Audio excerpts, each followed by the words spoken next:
Hello Pisces, Sun, Moon, Rising, and Venus signs. Kamusta kayo? Sana po'y nasa mabuti kayong kalagayan. Welcome back po sa Star Tarot. Kung bago kayo rito, welcome din kayo. Thank you for your support. I truly appreciate it. God bless you all, Pisces. Paunang mensahe ninyo ay gratitude. Ayan, be grateful for abundance. Live in appreciation for what you have and more good things will come. Ayan, so paalala ito sa inyo, no, na maging grateful kayo, magpasalamat kayo sa abundance, sa prosperity, sa lahat ng bagay, no, na binigay na sa inyo ng universe, no. At with that, no, kapag nagpo-project kasi tayo ng gratitude attitude, kapag hindi tayo nakakalimot magpasalamat sa kahit anumang biyaya na binibigay sa atin ng universe, nakakatulong yan na magbukas ng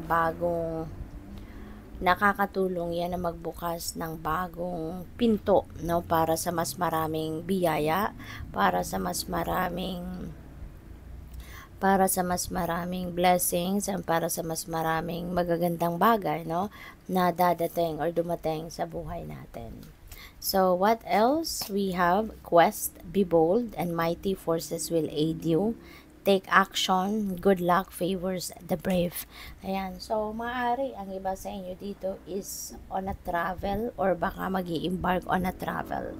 Baka kayo may hahanapin, may pupuntahan, maaaring meron kayong, feeling ko dito ang iba sa inyo, you are going to look for your purpose, no?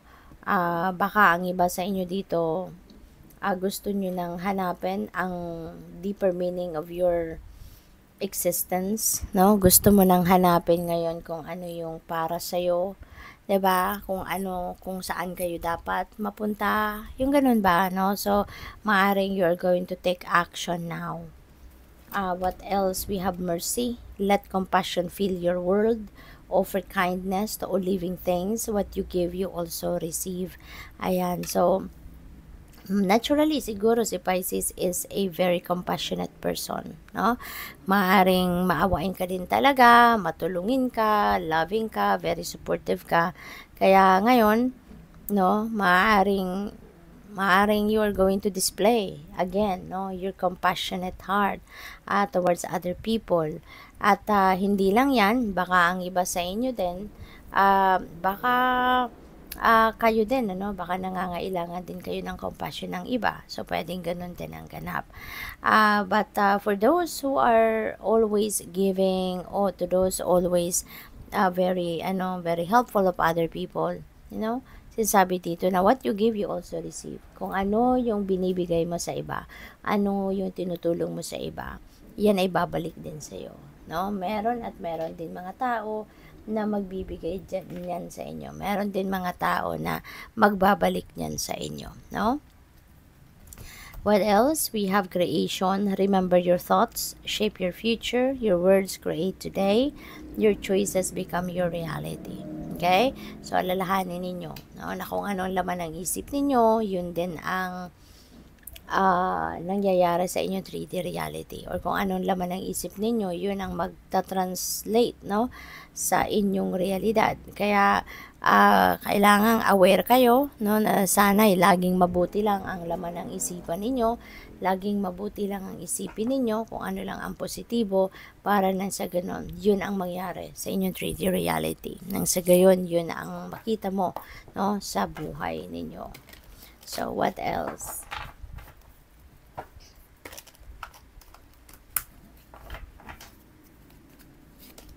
We have no place like home. Ayan. So, maybe, ang iba sa inyo, uncomfortable sa kung nasaan kayo ngayon. Baka hindi kayo nasa sarili ninyong tahanan, hindi kayo nasa sarili ninyong lugar. Kaya, siguro kahit gaano kaganda, kahit gaano kaayos, kahit gaano ka-glamorosa, ka-grand, kung tinitirhan ninyo kung nasaan man kayo, still, no, hinahanap-hanap pa rin ninyo yung sarili ninyong bahay, yung sarili ninyong tahanan, no? Nasasabi siguro ninyo na indeed there's no place like home. We have yin. Ayan, nasa receiving end kayo ngayon ng generosity energy, kumbaga, na maaaring kayo'y naghihintay ng tulong ng iba, naghihintay ng support ng iba, o naghihintay kayo ng blessings ng Panginoon, naghihintay kayo ng kasagutan sa inyong mga dasal. So, maybe mga ganun ang ganap, no? Pwede rin ang ganap dito nasa nasa backseat, no? Kung sa pagsakay ng sasakyan, hindi kayo ngayon yung driver, but kayo lang yung nasa backseat. Kayo lang yung pasahero, kayo lang naghihintay ng direksyon ng iba, kayo lang naghihintay na kung saan kayo dalhin ng agos ng buhay. So, probably, no? Ganon ang sitwasyon.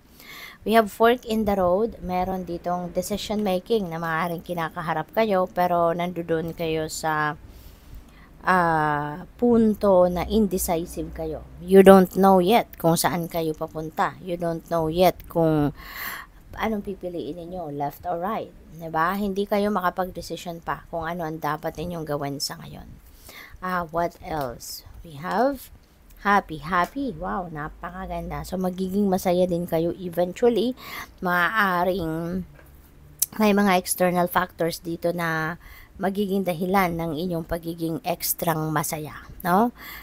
Pwede na siguro kung ano man ang mga ninanais ninyo, mga heart's desires ninyo, maaring yan ay matanggap ninyo na, maaring yan ay makuha nyo na, ma-experience nyo na, kaya kayo ay magiging masaya. Pwede rin na yung mga dreams ninyo, mga hinahangad ninyo, mga dasal ninyo ay maaaring masasagot na, mga hinihintay ninyong papeles, hinihintay ninyong go signal, mga hinihintay ninyong pag-travel or whatsoever, maaaring yan ay magagawa nyo na. Kaya magiging masaya kayo. So, good luck. Thank you for watching Love and Light. Namaste.